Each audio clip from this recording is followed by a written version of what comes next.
Bismillahirrahmanirrahim. Assalamualaikum warahmatullahi wabarakatuh. Alhamdulillahirabbil alamin, wassalatu wassalamu ala asyrafil anbiya'i wal mursalin nabiyina Muhammadin wa ala alihi wa sahbihi ajma'in. Rabbi shrah li sadri wa yassir li amri wahlul 'uqdatam min lisani yafqahu qawli. Sidang jamaah salat maghrib yang kita rangkaikan dengan taklim rutin setiap malam Rabu, yang semoga kita dirahmati oleh Allah Subhanahu wa taala. Pada malam ini jamaah sekalian, kita akan berpindah pada ayat yang ke-11 dari surah Al-Hujurat. A'udzu billahi minasy syaithanir rajim. Bismillahirrahmanirrahim. Ya ayyuhalladzina amanu la yaskhar qaumun min qaum la yaskhar qaumun min qaumin asa an yakunu khairan minhum wala nisaa'un min nisa'in asa an yakunna khairan minhun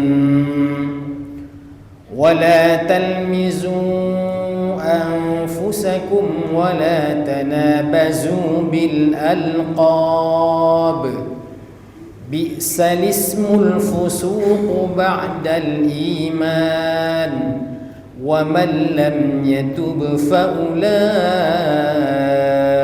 هم الظالمون.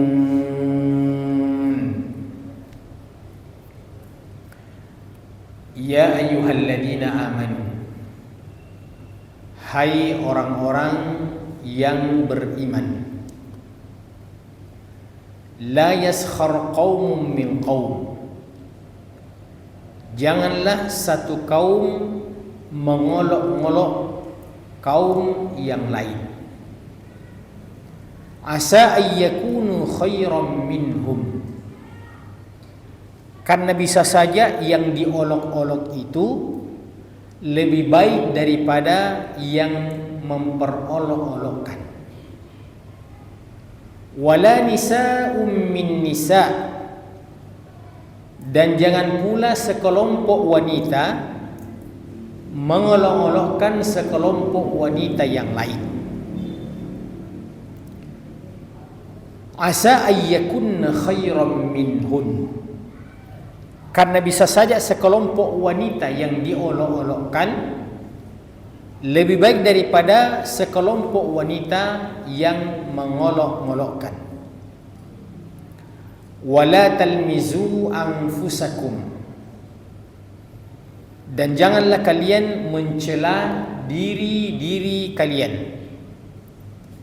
Wala tanabazu bil alqab, dan janganlah saling memanggil dengan gelaran-gelaran yang buruk.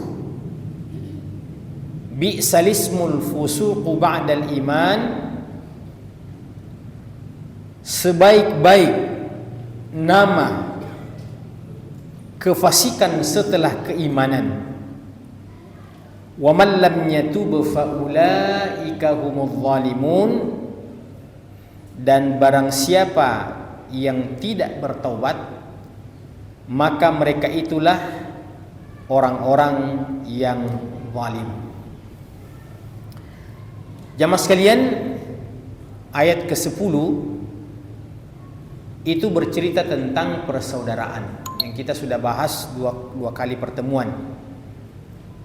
Innamal mu'minuna ikhwah fa aslihu baina akhawaykum, sesungguhnya orang-orang beriman itu bersaudara, maka damaikanlah di antara kedua saudaramu. la'allakum turhamun, mudah-mudahan kamu sekalian mendapatkan rahmat. Apa korelasi hubungan antara ayat pertama, ayat ke-10 dengan ayat ke-11 yang dalam ayat ini dan ayat-ayat berikutnya semuanya datang berupa larangan-larangan yang beruntun. La yashar qaumun min qaum wala nisa'un min nisa'in asa yakunna khairan minhun wala talmizu anfusakum wala tanabazu bil alqab. Jadi setiap ada la-nya itu menunjukkan jangan. Penuh dengan larangan. Begitu juga ayat selanjutnya. Ya ayyuhalladzina amanu ijtanibu katsiran minadh-dhann. Hai orang-orang yang beriman, jauhilah dari banyak prasangka-prasangka buruk. Ijtanibu katsiran minadh-dhann. Inna ba'dadh-dhanni itsmun. Sesungguhnya sebahagian besarnya daripada prasangka-prasangka buruk itu adalah dosa, merupakan sumber dosa. Wala tajassasu. Jangan mencari-cari kesalahan orang. Jangan menjadi jasus. Jangan menginteli saudara sendiri. Wala tajassasu. Wala yaqtab ba'dukum ba'dha. Jangan menggibah, jangan menggunjing sebahagian atas sebahagian yang lain. Ini ayat penuh dengan kumpulan-kumpulan larangan. Nah, kita menyebutkan tadi bahwa apa korelasinya? Ditegaskan innamal mu'minuna ikhwah. Kemudian setelah itu disebutkan jangan mengolok-ngolok, jangan mengejek, jangan mencela diri kalian, jangan memanggil dengan panggilan-panggilan, gelaran-gelaran yang buruk, jauhi daripada prasangka-prasangka buruk, jangan menggunjing, jangan menggibah dan seterusnya. Kita bisa mengatakan bahwa statement innamal mu'minuna ikhwah, sesungguhnya orang-orang beriman itu adalah bersaudara. Kapan kita bisa memelihara persaudaraan itu? Ketika kita mampu menghindari apa yang disebutkan pada ayat-ayat berikutnya. Karena perkara-perkara yang disebutkan pada ayat-ayat ini semuanya adalah menjadi pemicu dan penyebab untuk tidak mungkinnya kita bisa bersatu, untuk tidak mungkinnya untuk kita bisa bersaudara. Karena begini Pak, tidak mungkinlah kita akan bersepakat pada sesuatu yang pasti fitrah tidak bisa menerimanya. Umpamanya saya mengatakan, kita bersaudara Pak, kita bersaudara, dan bersaudara ini pijakannya karena iman kepada Allah Subhanahu wa ta'ala. Akan tetapi kalau ada yang muncul dari saya perbuatan-perbuatan, perkataan-perkataan yang mungkin menyinggung perasaan Bapak, yang membuat Anda tidak merasa nyaman, apakah memungkinkan saya mengatakan kita tetap bersaudara, tapi kalau muncul dari saya sesuatu yang Bapak tidak senangi, bersabar saja karena kita bersaudara? Itu sesuatu yang tidak mungkin. Karena namanya manusia itu memang sudah fitrahnya, ketika dia diejek, ketika dia dihina, akan muncul pembelaan dirinya. Itu sudah merupakan fitrah dari manusia. Jadi jangan kita menggunakan alasan argumen dalam kaitannya dengan perkara persaudaraan, kita mesti bersabar menghadapi saudara kita. Karena itu bisa dikatakan, andaikan kita tidak mampu untuk menghindari daripada perbuatan-perbuatan atau perkataan-perkataan yang disebutkan banyak sekali larangannya pada ayat ini, maka bisa kita katakan innamal mu'minuna ikhwah, itu hanya sebatas teori saja, sesuatu yang tidak mungkin kita bisa praktekkan. Sesuatu yang tidak mungkin bisa kita praktekkan. Maka innamal mu'minu itu bisa tegak ketika larangan-larangan yang disebutkan pada ayat ke-11 ini dan ayat-ayat berikutnya itu mampu kita menghindarinya. Mampu untuk kita menghindarinya. Dan ini diantara perkara-perkara yang membuat tidak mungkin kita bisa bersaudara dengan baik ketika kita tidak bisa menghindarinya. Maka di sini dikatakan jamaah sekalian, wa hadza aidan min huquqil mu'minina ba'dihim ala ba'din alla yaskhara qaumun min qaum. Ini juga adalah bahagian daripada hak-haknya saudara kita orang-orang yang beriman antara satu dengan yang lain. Yang mana itu jamaah sekalian? La yaskhar qaumun min qaum, hendaknya kita bisa menahan lisan kita, menahan diri kita untuk tidak melakukan bentuk sukhriyah, ejekan, lecehan, ya, penghinaan, merendahkan semua, ya. Jadi kata-kata la yaskhar ini mewakili semua akhlak-akhlak yang buruk di dalam pandangan Islam. Bi kulli kalamin wa qaulin wa fi'lin dalin ala tahqiril akhil muslim,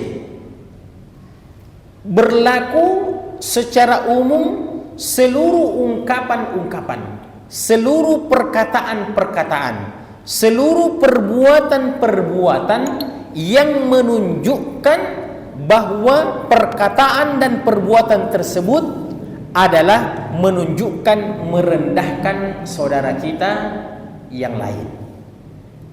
Masya Allah, ayat ini demikian sangat relevan untuk kita banyak kaji, untuk kita banyak jelaskan di zaman seperti sekarang ini. Ayat ini tentu jamaah sekalian tidak tendensius. Akan tetapi ketika ada suasana, ketika ada situasi, ketika ada kondisi yang gampang seseorang terjatuh pada larangan ini, yaitu melecehkan orang lain, merendahkan orang lain, mengejek orang lain, maka tentu ayat ini sangat relevan untuk kita tekankan. Apatah lagi bukan sekedar mengejek orang lain, bukan sekedar merendahkan orang lain, akan tetapi di samping merendahkan orang lain juga mengangkat dirinya sendiri. Jadi sudahlah dia merendahkan orang lain, kemudian dia mengangkat dan memuji dirinya sendiri. Maka saya katakan ayat ini adalah ayat yang tepat untuk kita sering angkat-angkat, terutama di tahun-tahun politik seperti ini, Pak. Masya Allah, kita, ya, mungkin tidak ada di antara kita yang tidak punya grup WA. Ya, paling minimal sekali itu mungkin, ya, 10 grup. Ya, grup alumni, grup teman SMP, grup, ya, macam-macam. Iya.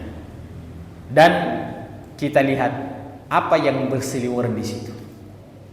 Inilah ayat yang penting untuk kita tekankan di saat-saat terjadi sesuatu yang bisa memancing akhirnya persaudaraan itu menjadi bermasalah. Ya, persaudaraan itu menjadi bermasalah. Subhanallah. Apa di antara indikasi-indikasinya? Indikasi-indikasinya itu di mana suasana semakin memanas karena tidak mampu setiap di antara kita, setiap individu untuk menahan diri dari apa yang disebutkan oleh ayat ini, la yaskhar qaumun min qaumin, baik itu perkataan ataupun perbuatan dalun ala tahqiril akhil muslim. Bagaimana hukumnya itu? Fa inna dzalika haramun la yajuzu wa huwa dalun ala i'jabis sakhiri bi nafsihi.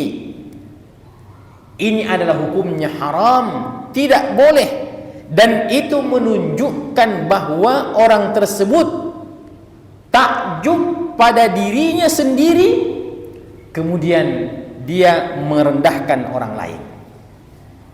Kemudian Allah Subhanahu wa taala mengatakan,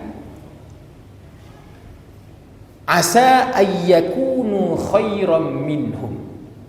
Asa ayyakunu khairan minhum, karena bisa saja sesungguhnya yang diolok-olokkan itu, yang diremehkan itu, yang diejek itu, ada kemungkinan dia lebih baik dibandingkan dengan yang mengolok dan mengejek. Maka ayat ini bisa menjadi sebuah pijakan dasar penilaian bahwa kapan seseorang itu terlalu banyak merendahkan orang lain dan takjub pada dirinya sendiri, itu menunjukkan bahwasanya dia memiliki satu perkara yang bermasalah dalam berukhuwah yang tidak mungkin bisa menegakkan dan mengamalkan ayat yang disebutkan pada ayat yang ke-10, innamal mu'minuna ikhwah. Wa asa ayyakuna al-maskhuru bihi khairan minas sakhir kama huwa al-ghalib wal waqi' fa inna as-sukhriyata la taqa' illa min qalbin mumtali'in min masawi'il akhlaq. Karena sesungguhnya ejekan, olokan itu tidak terjadi, ya, terkecuali dari satu hati yang penuh dengan akhlak yang buruk, mutahallin bikulli khuluqin dhamin, yang memiliki akhlak yang tercela. Karenanya Nabi sallallahu alaihi wasallam bersabda, bihasabi imri'in minasyarri an yahqira akhahul muslim. Bihasbi imri'in minasyarri an yahqira akhahul muslim. Cukuplah seseorang itu dikatakan sebagai orang jahat, an yahqira akhahul muslim, ketika dia menghina saudaranya. Ada satu kejadian ketika seorang sahabat yang bernama Ibnu Mas'ud, ulamanya sahabat itu Pak Ibnu Mas'ud, karena dia pakar hadis di kalangan deretan para sahabat-sahabat Nabi SAW. Makanya kalau kita baca hadis an Ibnu Mas'ud, an Ibnu Abbas, an Abi Hurairah, Ibnu Mas'ud salah satu di antara sahabat yang banyak meriwayatkan hadis dari Nabi sallallahu alaihi wasallam. Akan tetapi suatu ketika beliau manjat dan kelihatan salah satu kakinya, betisnya yang kecil satu, besar satu. Jadi Ibnu Mas'ud itu salah satu di antara sahabat yang dari sisi fisik ya ada cacat sedikit, ya, tapi beliau adalah ulamanya para sahabat. Nah, ketika beliau manjat, itu ada sebahagian orang yang memperhatikan, akhirnya mentertawakan daripada Ibnu Mas'ud. Iya, mentertawakan daripada Ibnu Mas'ud. Maka ketika Nabi sallallahu alaihi wasallam mengetahui akan hal tersebut, apa kata Nabi dalam tegurannya? innakam ru'um fika jahiliyah, sesungguhnya kalian ini masih ada sifat jahiliyah pada diri kalian. Jadi ketika ia mentertawakan saudaranya karena melihat ada cacat dari sisi fisik, maka Nabi mengatakan innakam ru'um fika jahiliyah, masih ada sifat jahiliyah pada dirimu. Thumma qala wala talmizu anfusakum. Saya ulang kembali, ya. Kenapa dalam ayat ini Allah Subhanahu wa taala setelah menyebutkan janganlah sekelompok kaum mengolok-olok kaum yang lain. Kemudian kenapa Allah menyebutkan secara khusus dan jangan pula sekelompok perempuan, sekelompok wanita mengolok-olok sekelompok wanita yang lain. Ya. Padahal kaum di sini itu sudah memasukkan laki-laki dan perempuan. Tapi kenapa ayat ini menyebutkan secara khusus dan jangan pula sekelompok wanita mengolok-olok sekelompok wanita yang lain? Mohon maaf ya untuk ibu-ibu, ini bukan dari saya, ini adalah pernyataan Al-Quran. Kenapa disebutkan secara khusus perempuan? Dikatakan dalam penjelasannya karena sifat mengolok-olok itu baik laki-laki maupun perempuan itu sama-sama terjadi mungkin pada kedua orang tersebut, kedua jenis kelamin tersebut, laki-laki dan perempuan. Akan tetapi ketika kita ingin membandingkan antara sifat ya mengolok-oloknya laki-laki dan sifat mengolok-oloknya perempuan secara umum, ya secara umum, ya mungkin ada individu-individu laki-laki justru lebih tinggi. Tapi secara umum bahwa berdasarkan ayat ini sifat mengolok-olok dari perempuan itu biasanya itu lebih tinggi dibandingkan dengan laki-laki. Kalau cerita tentang gosip, cerita tentang apa, ya secara umum bisa laki-laki dan perempuan bisa terjadi. Akan tetapi biasanya itu identik dengan ya perempuan, gosip apa dan sebagainya. Ya. Contoh jamaah sekalian, kita kalau kaum pria, saya mengatakan kita ini bukan kebetulan karena saya pria, kebetulan saya laki-laki, bukan di situ maksud saya. Iya, biasanya kita kalau laki-laki itu, iya, tidak terlalu detail kita punya perhatian terhadap satu objek, iya, tidak terlalu mendetail. Iya, kita ketemu dengan teman kita yang laki-laki, sahabat kita, ya, cerita tentang pekerjaan, ya, bagaimana, ya, biasanya seputar itu yang terjadi, ya, itu kita biasa ceritakan, ya. Tapi biasanya bagi ibu-ibu itu sangat mudah meneropong hal-hal yang sifatnya mungkin aib, ya, dan itu bisa ditemukan, ya. Umpamanya, contoh saja ini, ya, contoh saja. Ketika ke pesta umpamanya, ya, ketika ke pesta, ya. Biasanya yang menonjol dari sisi penampilan lahiriah, ya, dari sisi pakaian, ya, kita juga laki-laki begitu, Pak, ya, pakai pakaian yang paling baik. Tapi biasanya ibu-ibu yang lebih menonjol, ya, pakaian yang norak, kemudian emasnya, apanya semuanya dipakai. Karena memang ada semacam kompetisi di kalangan mereka yang seperti itu. Nah, ketika ada sedikit yang mungkin dari sisi penampilan yang kurang sedikit, iya, kita ambil contoh saja, mungkin dari sisi keserasian atau ketidakserasian, iya, ini pintar sekali ibu-ibu menilai biasanya, iya, biasa ibu-ibu itu, ya, dia bilang sama suaminya, ini yang kita pakai, Pak, iya, bajunya putih, kemudian celananya ini ada ibu-ibu yang sampai seperti itu, ya, menservis, ya, suaminya. Nah, ketika mereka menemukan hal-hal yang seperti itu, biasanya cerita-cerita yang bagi laki-laki itu tidak terekam, itu biasanya bagi perempuan itu, ya, terekam. Ya, oh itu saya lihat di pesta tadi, sudah mulai, ya, di pesta itu ada itu yang samping itu tidak serasi sekali antara pakaiannya, antara bajunya dengan, ya, dengan roknya, dengan celananya.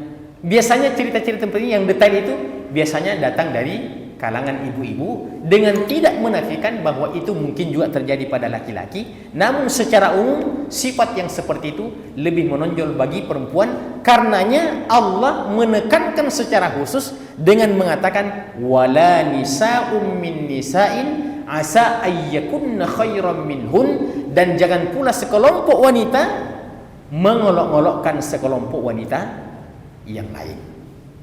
Kemudian setelah itu Allah Subhanahu wa taala mengatakan wala talmizu anfusakum, dan janganlah kalian mencela diri-diri kalian.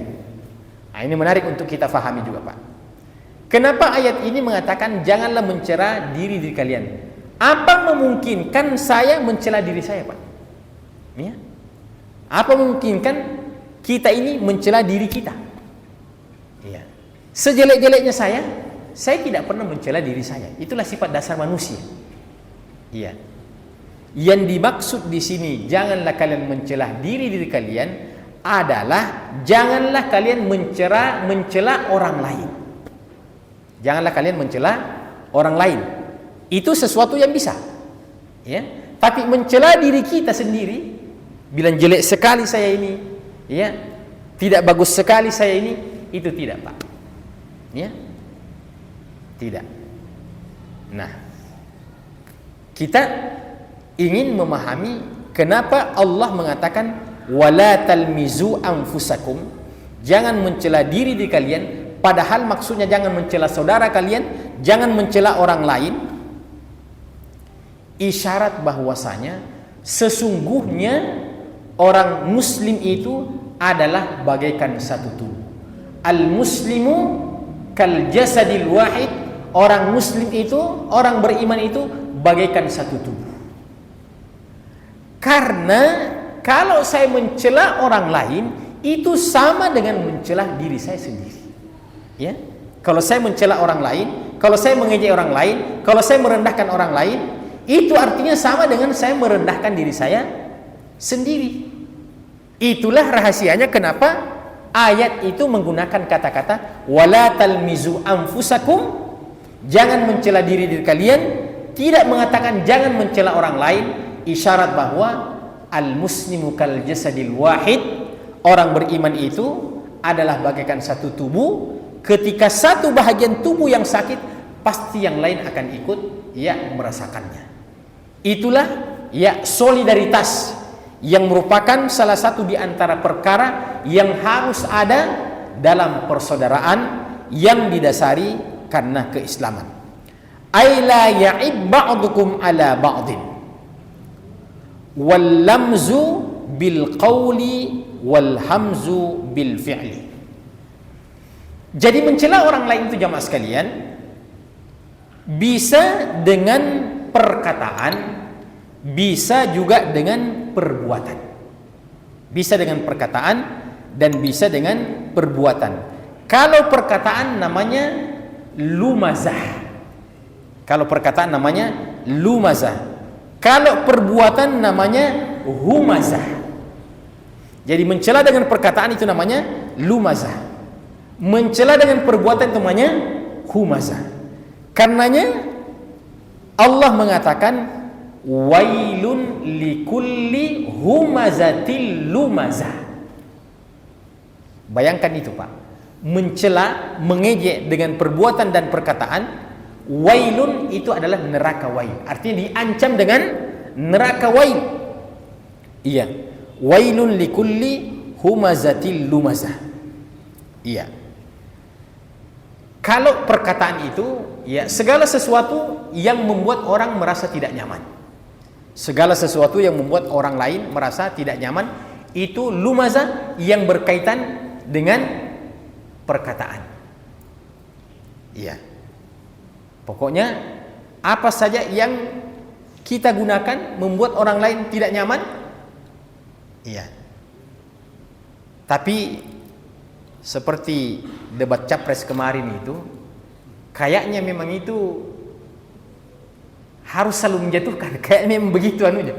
Kayaknya memang mencari kekurangan. Iya. Makanya iya, walaupun itu sesuatu yang kita ingin tahu tentang isi kepalanya capres cawapres kita ini. Tapi kalau kembali kepada pijakan dasar ini, sebenarnya itu tidak boleh terjadi. Ya, sebenarnya itu tidak boleh ya terjadi. Ya, tentu kita tidak menyebutkan apa yang terjadi kemarin, ya beberapa hari yang lalu, 1 pekan yang lalu. Ya, nampaknya tidak bisa menahan diri untuk ya tidak as-sukhriyah, mengejek orang lain, merendahkan orang lain. Subhanallah. Itu yang saya katakan seharusnya Pak, ya. Kalau kita kembali kepada innamal mu'minuna ikhwah. Ya. 3 calon kita ini orang terbaiknya Indonesia. Mestinya memperlihatkan kepada kita semuanya bagaimana mereka memiliki sifat ithar. Apa itu sifat ithar? Sifat mendahulukan saudaranya. Ya. Itu sesuatu yang hampir bisa dikatakan tidak terjadi dalam situasi yang seperti itu. Tapi kalau kembali kepada pijakan dasar ayat ini, subhanallah, ya, ada tidak kemungkinan, ya, seperti yang saya ceritakan pada pekan yang lalu, bahwa di antara konsekuensi persaudaraan itu adalah mendahulukan saudara kita dari diri kita ketika berkaitan dengan perkara-perkara duniawi. Iya. Contoh jamaah sekalian, kalau ada orang yang haus, kita juga haus. Sifat yang terpuji itu kalau kita mendahulukan orang lain. Ya, kita mau dulu minum Pak kita. Iya. Ada air lewat, kita minum. Iya. Ada makan, kita mau dulu makan Pak. Iya. Itu dalam hal-hal yang sifatnya duniawi. Tapi dalam hal-hal yang sifatnya ibadah itu tidak berlaku Pak. Dalam prinsip ibadah itu tidak berlaku. Iya. Siapa yang mendapatkan kesempatan duluan, dialah yang harus ya memanfaatkan momen itu. Apa contohnya jamaah sekalian? Contohnya kalau umpamanya dalam sholat jamaah kita mengatur shaf, iya. Kebetulan di shaf yang pertama itu kan shaf yang paling afdal. Itu shaf yang paling afdal.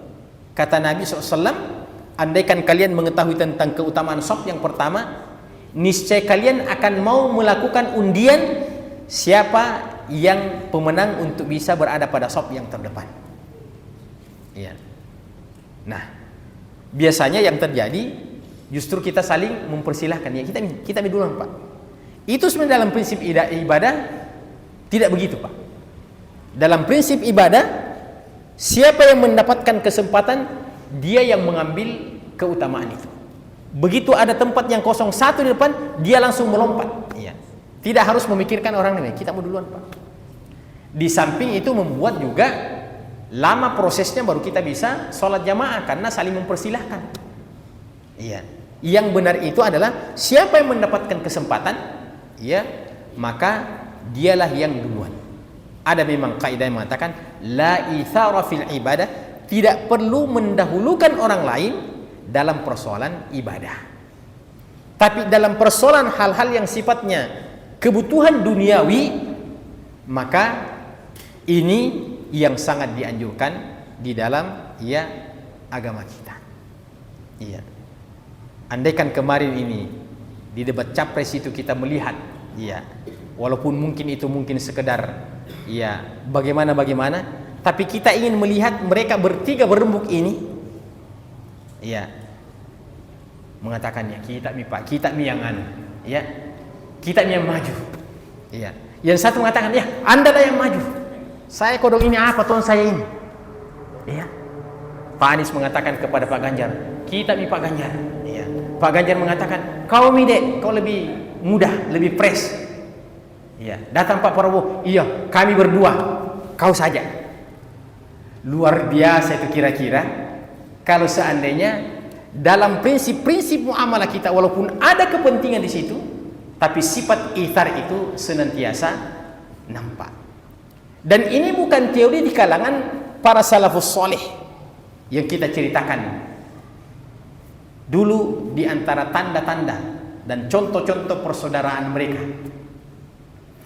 ketika di satu tempat ada orang sekelompok penjual yang menjual barang yang sama, katakanlah penjual ikan, semua berderet penjual ikan di situ.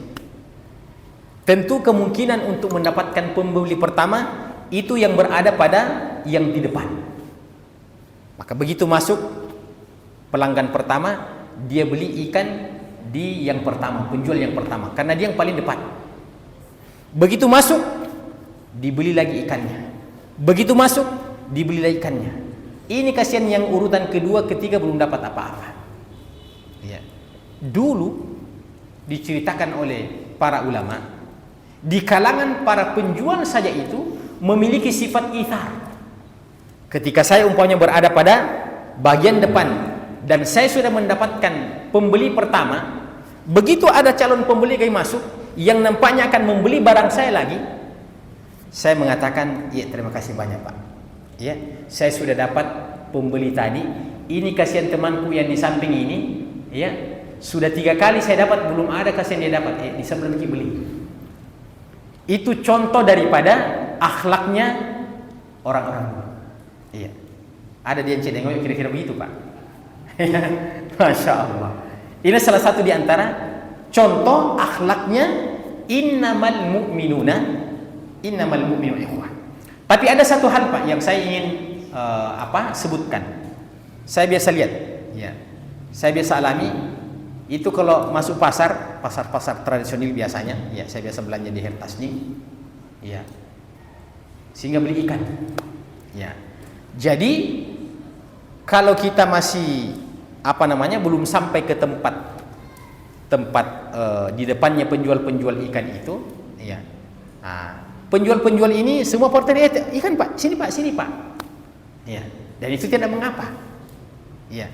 Tapi ketika kita sebagai pelanggan itu ternyata memilih bertransaksi dengan seseorang penjual ikan di situ, maka yang lain itu sudah diam. Ini satu akhlak yang sangat baik Pak. Jadi jangan di saat orang sudah transaksi, ya, antara A dengan si B, jangan yang lain ini di saat orang transaksi itu menawarkan, sini Pak, kita di sini. Itu tidak boleh. Sampai dia selesai transaksi, jadi atau tidak jadi, baru kita menawarkan barang kita kepada orang lain. Dan Nabi SAW mengatakan, wala yabi' ala baihi akhihi wala yakhtubu ala khitbati akhihi. Janganlah dia menjual di atas transaksi saudaranya, dan jangan dia melamar di atas lamaran saudaranya. Kenapa Nabi sampai mengatakan yang seperti itu? Karena semua muamalah-muamalah yang seperti ini, walaupun kelihatannya itu sepele kecil, ini bisa menjadi penyebab retaknya ukhuwah. Bisa menjadi retaknya, ya, persaudaraan. Umpamanya kita tahu, mau melamar seorang gadis, ya kita tahu akhlaknya bagus, masya Allah hafal Quran, ya. Ternyata ada yang mendahului kita, dan itu sementara proses jadi atau tidak jadi belum ada kepastian.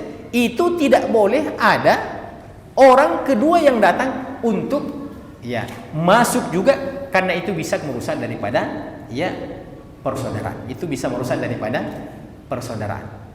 Ada cerita ketika masih mahasiswa dulu Pak, ya, ini terjadi.